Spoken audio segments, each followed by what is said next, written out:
और लोकल जो इश्यूज हैं, क्योंकि पंचायत में रहने वालों को पता होता है, जो प्रखंड में रहते हैं प्रखंड की समस्या पता रहता है, तो उनसे फीडबैक भी हम लेते रहें ताकि आगे चुनाव को भी देखते हुए हम क्या और जो गलती रही उसको कैसे और सुधारें और मजबूत कैसे करें, इस पर सभी लोगों से चर्चा हो रही है।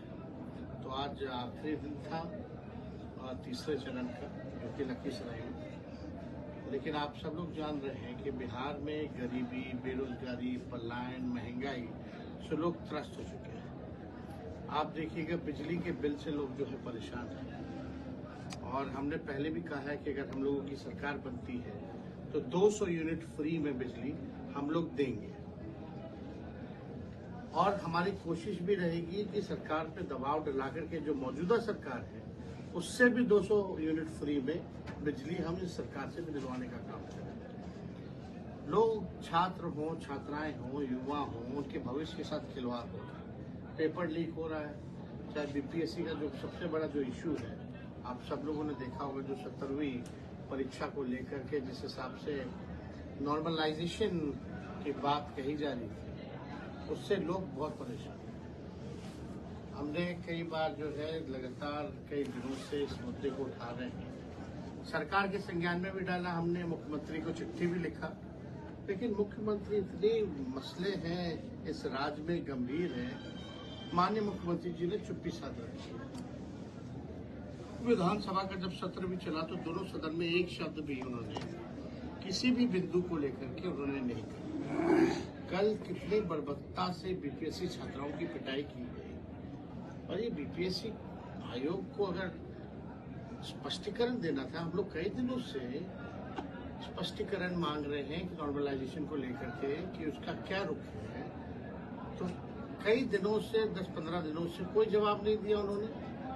जब लाठी को जब छात्रों को पीटा गया, कल आंदोलन हुआ, तब स्पष्टीकरण देना क्या हुआ पीटने के बाद। और उससे तो एक दिन पहले हमने ही मुख्यमंत्री को 4 तारीख को चिट्ठी लिखी थी।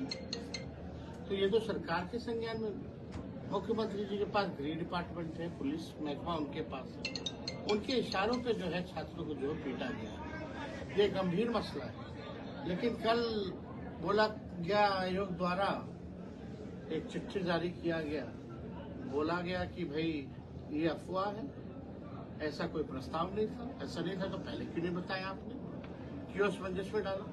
और कल जब आपने चिट्ठी लिखी, जो आपने स्पष्टीकरण दिया आयोग ने, उसमें कहीं भी जिक्र सर्वर डाउन कर नहीं दिया गया। 3 दिन सर्वर जो है खराब रहा, डाउन रहा, जिसके वजह से छात्र जो हैं अपने फॉर्म को नहीं भर पाए, लाखों में संख्या उनकी। हम लोग चाहते हैं कि आयोग इस पे जो है, छात्रों का तो दोष नहीं है, अगर सर्वर डाउन है तो उनको मौका मिलना चाहिए, उम्र निकल रहा है नौकरी का, तो इस पे भी कोई गंभीर नहीं है सरकार में बैठे हुए लोग। मुख्यमंत्री जी को तो कोई होश ही नहीं है लगता। क्या काम हो रहा है भाई, बिहार में लॉ एंड ऑर्डर की स्थिति खराब होते जा रही है। हम लोग नए सोच के हैं, नया बिहार बनाना है, नए विजन के साथ सब लोगों को, हर जात धर्म के लोगों को साथ लेकर के हम लोग चलना चाहते हैं, बिहार को विकसित राज्य में ले जाना चाहते हैं। आज डबल इंजन की सरकार है, लगातार कई सालों से 11वां साल चल रहा है केंद्र में, और यहाँ 20 साल से है इनकी डबल इंजन की सरकार। क्या मिला बिहार को? बिहार ने तो इतना हुमच करके वोट दिया मोदी जी को, विशेष राज्य का दर्जा से मना कर दिया कि आप मुख्यमंत्री चुप है।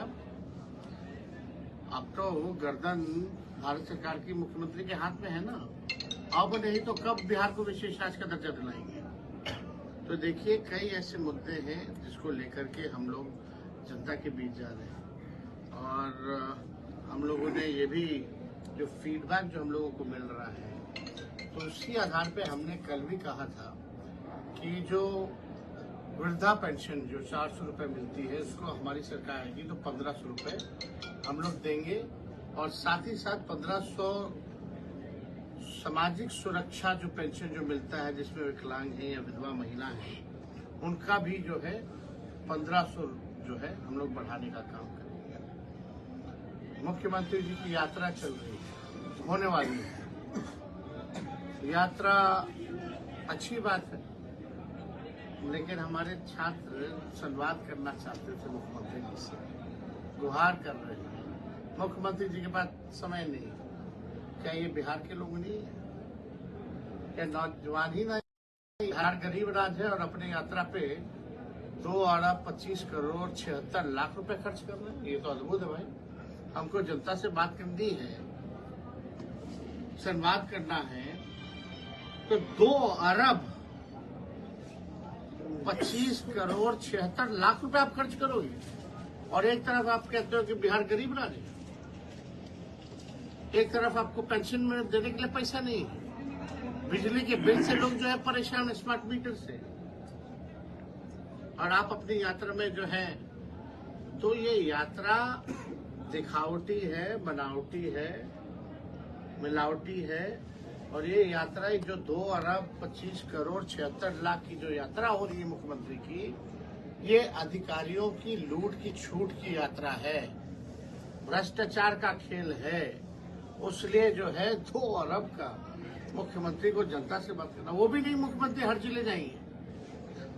मान लो मुंगेर गए, वहीं लखीसराय के लोगों को बुला लिया, शेखपुरा के लोगों को बुला लिया, बेगूसराय के लोगों को बुला लिया।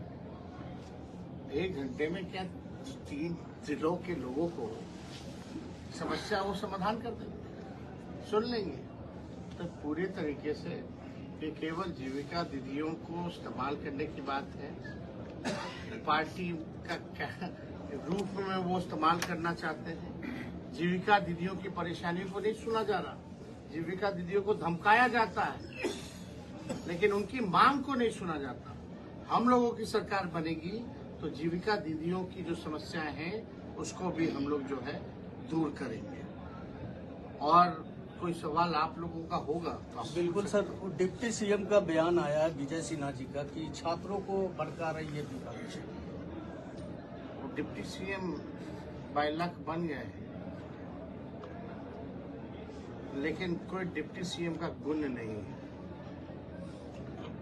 ये सब लोग जानते हैं, किसी से पूछने की बात है। उनको पूछता कौन है? कोई पूछ रहा है। डिप्टी सीएम बने एक उपलब्धि बता दो ना भाई, क्या उपलब्धि? हम तो अपने उपलब्धि को बताते हैं। 5 लाख नौकरी हम दिए, 3 लाख प्रक्रिया अधीन कराए, स्पोर्ट्स पॉलिसी बनाए, IT पॉलिसी बनाए, हमने टूरिज्म पॉलिसी बनाया, 4.5 लाख नियोजित शिक्षकों को राजकीय कर्मी का दर्जा दिया, तालमेल में भरकर से लेकर टोला सेवा विकास मित्र सबके मानदेय को दुगुना किया। 50,000 करोड़ का MOU निवेश का हम लोगों ने साइन कराया, जाति आधारित गणना कराई, और 75% आरक्षण हम लोगों ने दिया।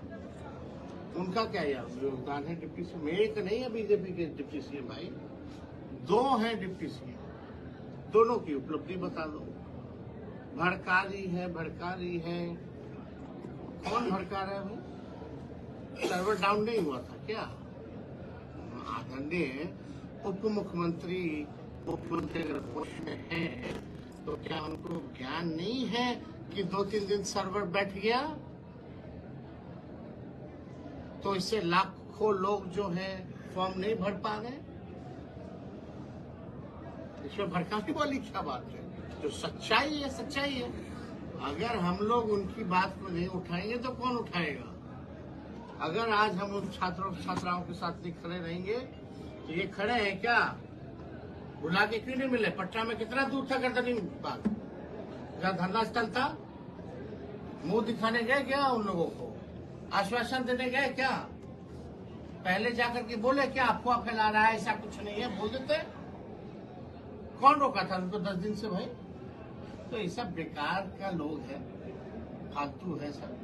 सब खाली सत्ता का लाभ जो है उससे मतलब है, अपने से मतलब है, ना कि बिहार की जनता से। सर, बिहार में शराबबंदी कानून लागू है और शराबबंदी कानून लागू से कहीं न कहीं गरीब और शोषित वर्ग के लोग ही दोहन और शोषण के शिकार हो रहे हैं। अगर आपकी सरकार बनती है तो क्या इसमें संशोधन होगा? अगर विचार देखिए, 100 पार्टी मीटिंग बुला करके सब लोगों को राय लेना चाहिए। अगर कोई कानून बना है तो उसका इम्प्लीमेंटेशन होना चाहिए। लेकिन यहाँ तो लूट का धंधा हो गया। शराब माफिया जो है अब तो 4,000 करोड़ का एक रैकेट बन गया है। 4,000 करोड़। तो ये कहीं ना कहीं से उस पे हम लोग देखिए नशा मुक्ति चाहते हैं, नशा के खिलाफ है, लेकिन अगर लोगों की मौतें हो रही है, अगर शराब आ रहा है तो किसी पे कार्रवाई हुई है? कौन से बड़े अधिकारी पे कार्रवाई हुई आप हमको बता दो। कौन से बड़े जो शराब माफिया हैं जहां से भर भर के बाहर से शराब आ रहा है, कौन सी जांच हुई है या कार्रवाई हुई है बता दो। तो इस पे तो सबको बैठना चाहिए। एक सवाल सर और संभल जैसी घटना सर यहाँ बिहार में कल घटी है, इस पर क्या कहेंगे? संभल की घटना जो है वो पुलिस का यूपी में क्रिमिनलाइजेशन हो गया है। जो वहाँ सरकार जो है वो केवल नफरत, भड़काना, देश को तोड़ने का काम और कुछ नहीं। और यहाँ भी बीजेपी के लोग जो है इसी तरह के काम में प्रयासरत रहते हैं कि पढ़ाई, दवाई, कमाई, सिंचाई की बात ना हो, महंगाई, गरीबी की बात ना हो, केवल चर्चा हिंदू और मुसलमान की। चलिए, शुक्रिया।